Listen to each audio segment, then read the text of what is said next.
In 1895, Georges Duroy is drinking at a bar in Paris when he runs into an old buddy from the army, Charles Forestier. He recognizes Georges from the time they served together 10 years ago and invites him for a drink.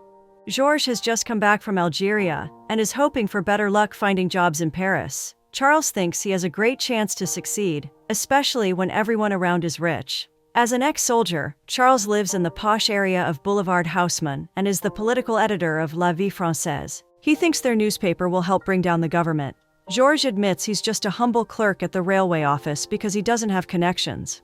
Since he needs to make money, Charles asks him to meet his wife the following day so she can help him with work. When Charles gives him some money for the road, Georges makes eyes with a woman at the bar and sleeps with her. The next day, he's all dressed up to meet Charles's wife, Madeleine Forestier. She introduces Georges to her friends from high society, including Clotilde and Virginie Rousset. Charles makes fun of Georges when he can't use the knife properly. The ladies are more interested to know about his posting in Algeria. He discusses how he served with Charles for 5 years and remembers him as much thinner. Virginie has heard a story about the sands singing in the Sahara Desert. Georges explains that it's due to the effect of the wind on the dunes. He claims it sounds sad to a lonely soldier like him. The women seem sure a man like him must have admirers, but Georges claims he was always homesick while stationed there. Madeleine suggests that he can write articles about his time serving in the desert. It's also perfect timing with the Paris government trying to take over Morocco. They seem sure everyone will be interested in the adventures of a handsome young soldier. Clotilde wants to change the subject from politics because it bores her.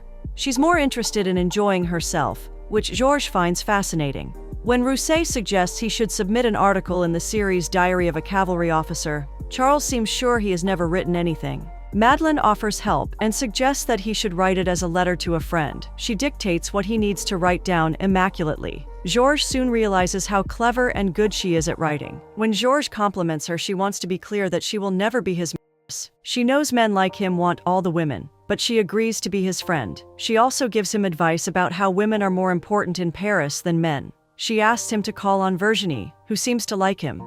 She also knows that Rousset, who heads the newspaper, values her opinion more than anything else. She also suggests that he can have something casual with Clotilde, whose husband is away all the time. When Charles makes Rousset meet Georges again, he remembers what a great article he wrote and hires him. Georges calls on Clotilde and meets her daughter, Laurine. When he learns that Laurine loves to play tag, he starts playing with her.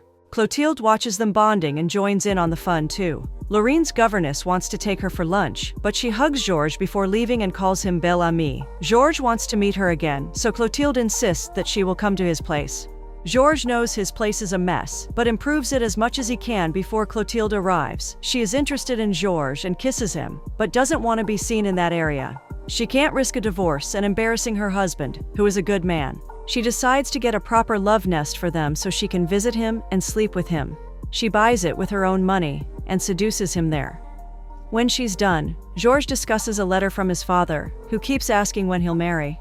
He admits that his father is a peasant and keeps asking him for money. Clotilde loves spending time with him and asks him to never bring his other women to that house. Georges assures her that she's the only woman for him. They keep having fun, and he takes her to the bar where he meets Charles. The woman he slept with gets offended about Georges ignoring her in front of Clotilde. When Clotilde understands that he slept with her, she feels offended and walks out. Georges assures her that he was with the woman before he met her. Clotilde doesn't want to hear excuses and runs away from him. Georges is back in his humble house and is hating his life again. He has run out of money and owes a lot to his colleagues.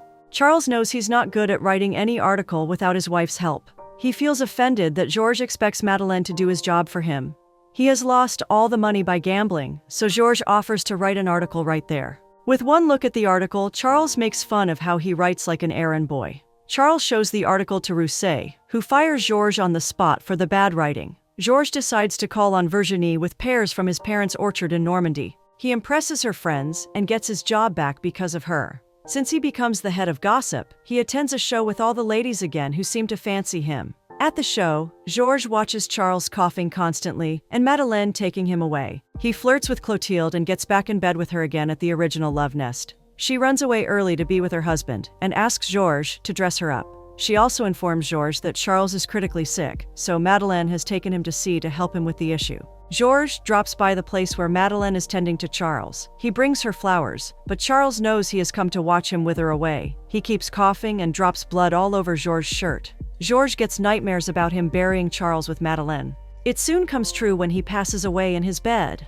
Georges asks Madeleine to marry him since he thinks it will be best for her. Madeleine explains that marriage with her is different from other women. She wants to be treated as an equal and will refuse to accept any authority or jealousy. The next time Georges sleeps with Clotilde, he informs her that he's marrying Madeleine. She knows he has made a good match strategically and asks if he loves her. Madeleine obsesses with the papers once they're married and discusses what they need to do with Georges. When he suggests doing a separate column on Sarrazin's mustache, Madeleine loves the idea. She wants to pitch it to Rousset and give him a new name as the political editor of a leading newspaper after Charles. She decides to rename him Georges Duroy de Cantel.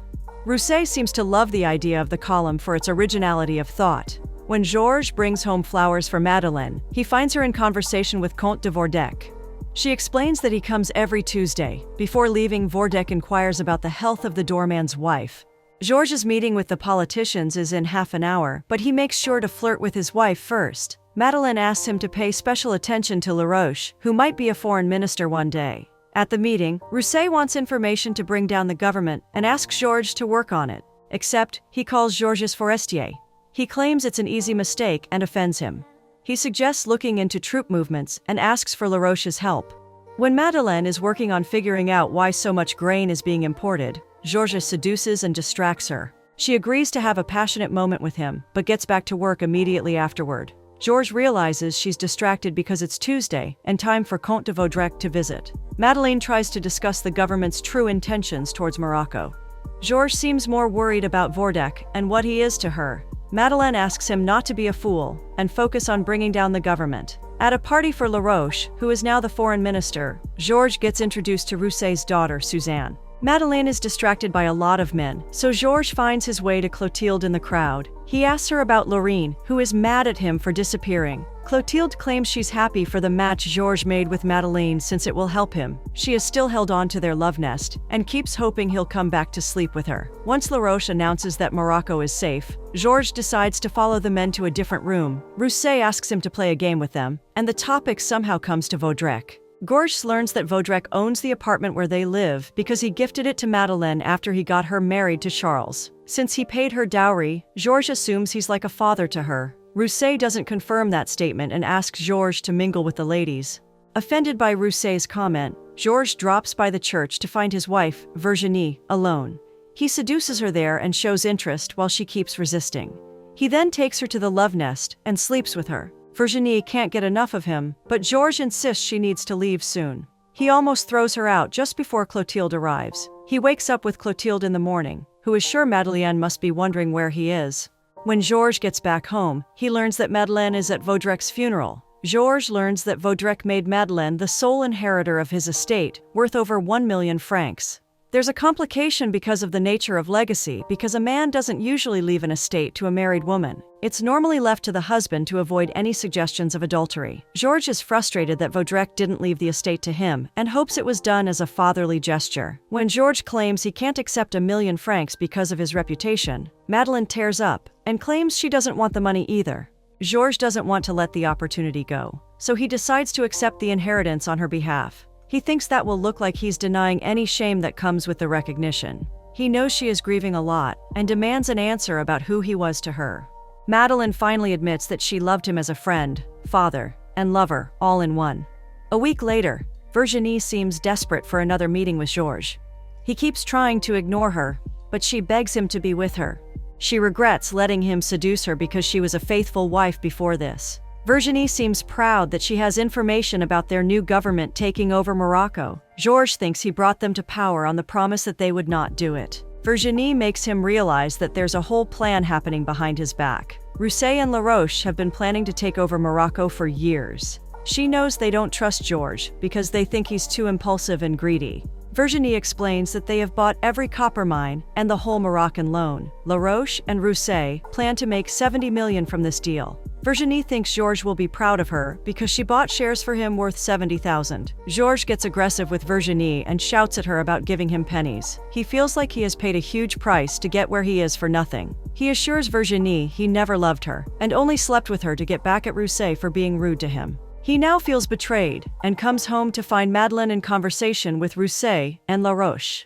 While Georges feels robbed and angry at them, Rousset points out that he could also have made money if he realized what was happening. Rousset knows Charles always thought of Georges as an embarrassment and a failed illiterate soldier who would never amount to much. When Georges accuses Madeleine of knowing their plan all along, she makes fun of him for being stupid. She knows he has been sleeping around with Clotilde and Virginie and feels bad that she shared her vision with him. She compares him to a dumb animal filled with rage. She once hoped that she could make a man out of him by training him. Georges walks out and gets drunk. He then turns up at Rousset's party, who lets Georges in and knows he's involved with his wife. As Suzanne walks past them, Clotilde informs Georges that all the noblemen are after the money Suzanne is worth. Georges helps the cops conduct a raid on La Roche, and they find him with Madeleine.